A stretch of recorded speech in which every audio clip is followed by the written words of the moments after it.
Hi, I'm worried about women. There's a big divide in this country between women in rural areas and women in cities and the coast.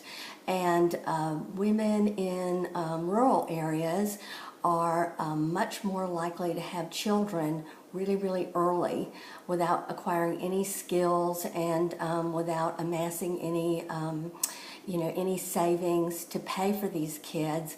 1 in 8 women is in poverty, and if you're a single mom, you're 6 times more likely to be in poverty.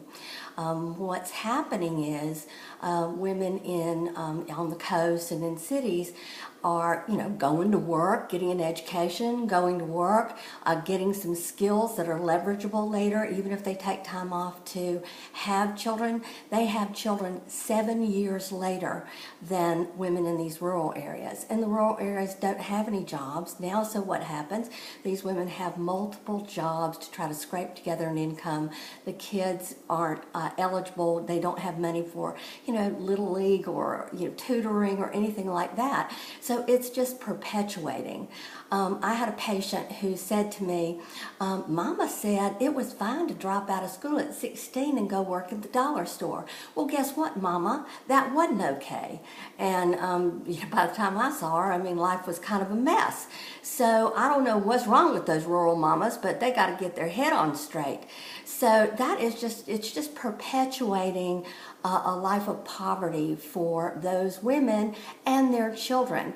I think education is so important. If you listen to people who've kind of climbed out of poverty, they'll say their parents put a high emphasis on education, and I think that's really the key.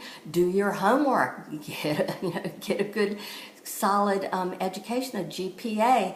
I think these rural women aren't aware that there are opportunities to them to even go to private schools. If you read J.D. Vance's book, Hillbilly Elegy, he told you, it was going to be cheaper for him to go to Yale than it was to go to Ohio State. So I don't think people know that. I think we need a lot more mentoring, and our education is being cut, especially in these rural areas.